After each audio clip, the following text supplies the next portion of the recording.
Hello everybody, Team Tech here. I'm back at it again with part 2 of my Market Watch video today.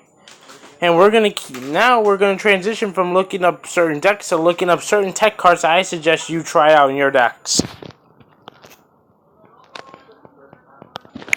Yeah, this guy. He's an oldie. He's like an old school card that is very popular. That is not very popular anymore. Nobody uses this guy anymore.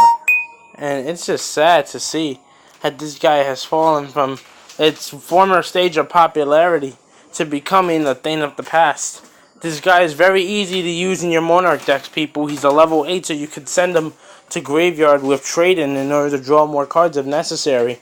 You can put him on the field with domains to protect your domain, so your opponent won't be able to blow it up with cards like Cosmic Cyclone, because he'll just negate each and every single one of them. Yeah, this card, Mind Crush. This card is absolutely OP. And let's go to Ultra Rare since nobody likes to buy shitty commons like me. Because I'm a filthy casual that doesn't like to play high rarities and likes to save money. But anyways, yeah, you can, even the Ultra Rare version of the standard, they're cheap. I don't know why people aren't playing this card because here's the thing. When your opponent uses Terraforming to search diagram, use Mind Crush, you literally rape your opponent's hand. You rape their hand. Because all the diagrams go to the graveyard automatically, and then you get to see the rest of their hand to know what type of style of True Draco they're playing, so you'll know how you need to play in order to be able to lock out the deck. This is an excellent tech that I would suggest anybody to try out one day. It's just so broken. I wouldn't play 3 in my side deck. I play 2 in my Satellarknight side deck if you guys didn't notice. So yeah, try it out, guys. Try it out on Pro. Try it out in real life against your friends if you have commons laying around and you want to upgrade to the Ultra Rare rarity. Try it out against like a group of friends or people at your locals that you want to play test against. Try it out and you'll be able. You'll be able to see the impact that this card has overall. Let's go on to the next card. Shoutouts to 3 Stacks for this idea because this card, I didn't really think about it too much until 3 Stacks got a True Draco, an innovative True Draco deck profile as locals that topped running deck lockdown in the deck. And when it's getting to the second turn already that this card's gonna die, you can actually just tribute it off for Dynamite Fighter, and it'll just like serve as fodder for Dynamite Fighter after the 2 turns or after the second turn is getting ready to pass. So you'll be able to make easy use of this. So yeah, guys, check out Deck Lockdown. So the next card I want to review today is Chaos. I'm a fucking idiot, I can't spell. Hunter. No, not these shitty foils. Come on, boys, give me my secrets. Yeah, this card. This is a very underrated card, and I like it. It's a one-sided Imperial Iron Wall that is technically a hand trap in a sense. Since everybody is special summoning these days, if you're gonna special summon, you're gonna obviously be giving your opponent access to be able to special summon this card from their hand. And the moment that you do, your opponent's gonna have to deal with a card that prevents them from banishing cards, period. And it's not as broken as Artifact Lancia, but just look at her. She looks fucking nice. Tasty. I'm pretty sure I'm very disrespectful on women's part for saying that shit. But at this point, I don't even care anymore because my caring personality for Yu-Gi-Oh! Has gone downhill over the years. So I'm not gonna lie, I don't even care anymore. Here's another card that a lot of y'all haven't been noticing. Wiretap. If you guys notice, this card negates the trap card and puts it back in the deck. Do you know what that prevents with cards like True King's Return Apocalypse? From those cards going off in the graveyard and popping your monsters. You should be teching this in against True Draco in your side deck or main deck right now if your locals is very True Draco heavy. Yeah, it's not anything for you to take to huge consideration, but it's just something you should try out sometime. Here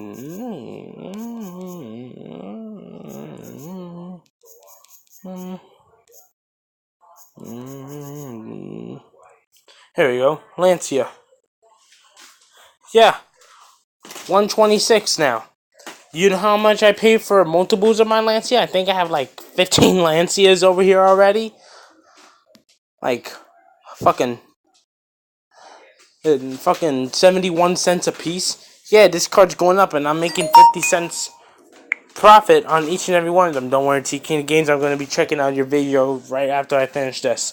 But yeah, it's just insane, bruh. This is a card you should be investing in right now. And it's only had one printing. And if it goes up on the markets, it's not guaranteed that it's going to be something you pull out of the pack that this thing came in. The Duelist Alliance pack. It's not guaranteed you'll be pulling it out. So I can see it going up to $3 at some point because it's been proven that commons and rares are not safe from price bumps. So you guys should be checking that out. Okay, so the next card I'm going to be showing you guys is...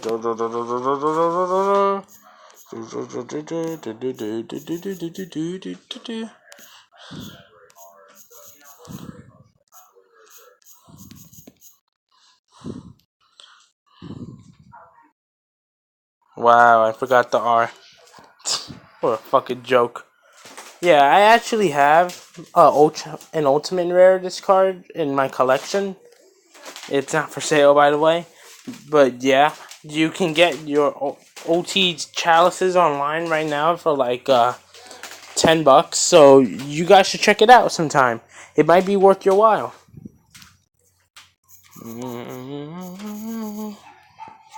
Yeah, Ties of the Brethren. This is something you guys should have brought before it spiked. If you watch Team King of Games deck profiles, he always uses Ties of the Brethren. He always used to use Herald with Ties of the Brethren in his Herald deck. And I use Ties of the Brethren in my Herald and Stellar deck. I have that luxury because I have multiple copies of this thing. I have 6. 3 for 3 and 3. 3 for Herald, 3 for Stellar Knights. And I think I have another playset here. Yep. For like lending out to friends that just didn't happen to have it on time. And they don't have the money to spend for it. Because, hey, I mean, if you missed out, it's not your fault, man. I'm not gonna fucking penalize you for missing out on cards. I'll lend it to you, but just make sure you get it back to me. Because I'm happy to lend things out to people that I'm close with, but, you know. But yeah, $8.75. You guys should have brought this out before this card spiked. It was at $3-4, and I believe its all-time high was like $15-20. So that's something you guys should keep notice of. All right, next card. What was the next card on the list to review? Oh yeah, now I remember.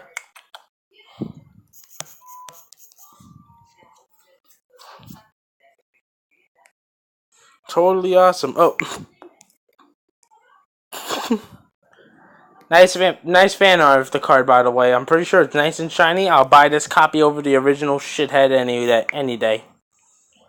But anyways, $16 for Toad right now. I personally would not even dare waste my money on this thing right now, considering that it's guaranteed a reprint and the Megatons now. I would wait on it because this nigga's getting a reprint.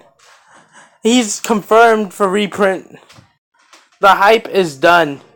Toad is going to be going down in price, and if you guys wanted to buy Toad before, you guys will have the chance to buy him now.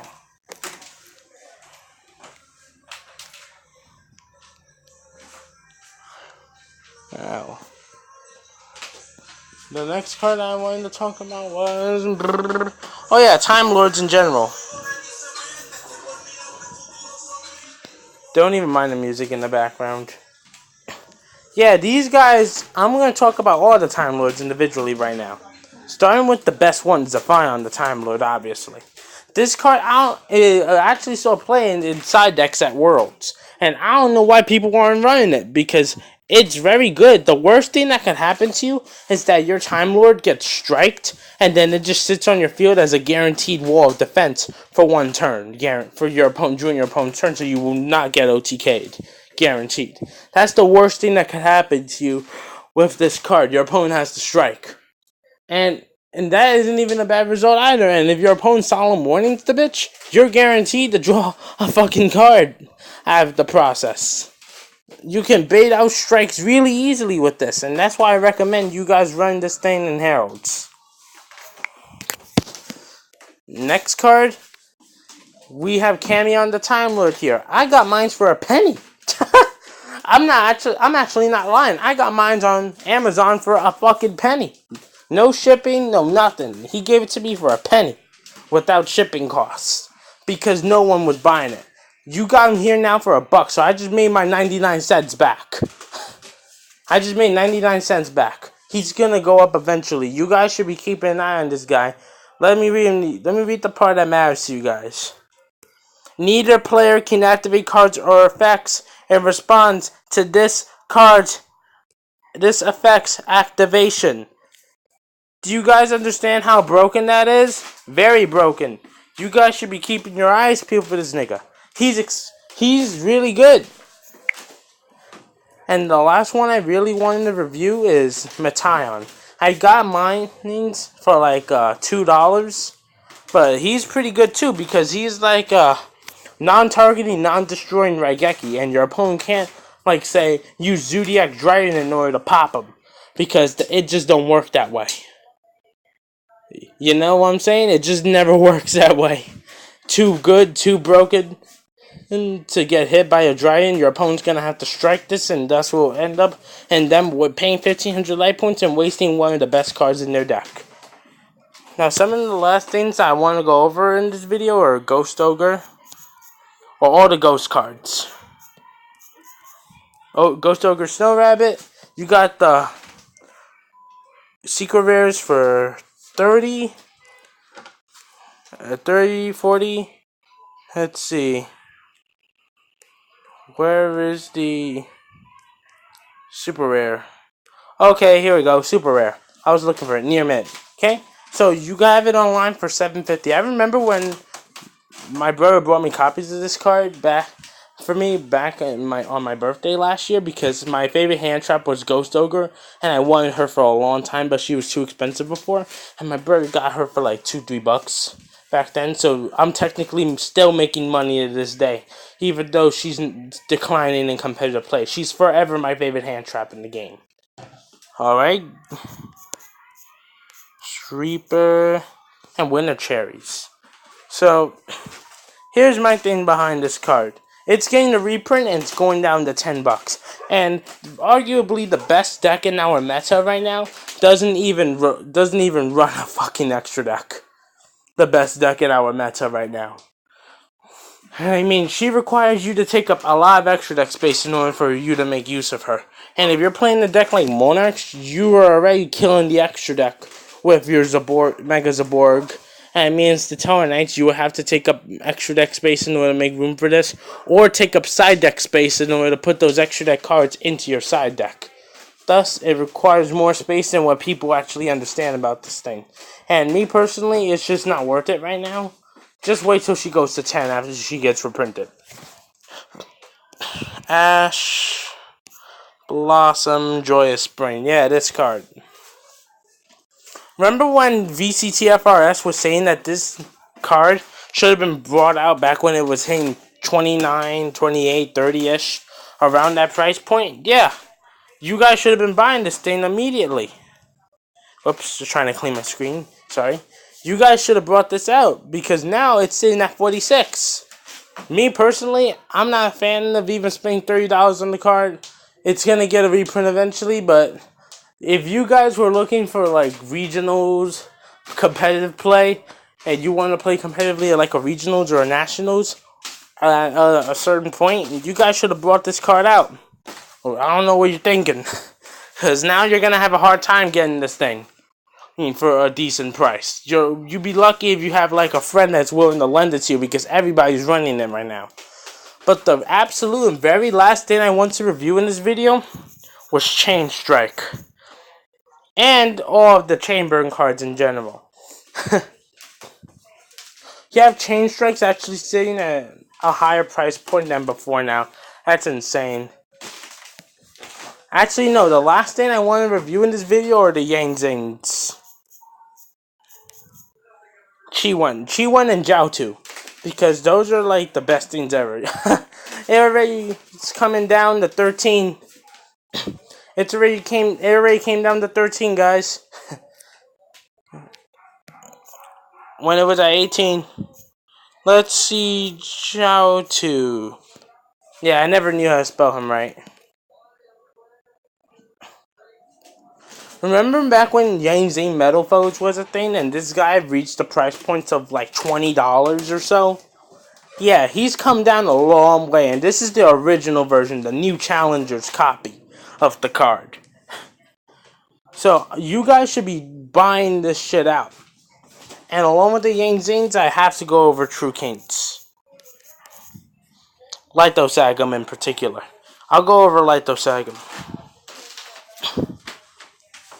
And I'll go over this just because 3 Stacks deck is one of the best things out there. And he actually did versions of the deck on his channel where it's more counter trap based and doesn't run Dragonic Diagram. So True King Yang Zings doesn't have to be super pricey with 3 copies of Diagram if you're afraid that it's going to get hit or flat out just don't have the money for 3 Diagram right now. Team World Tech signing out. Hope you guys have a good day. Peace.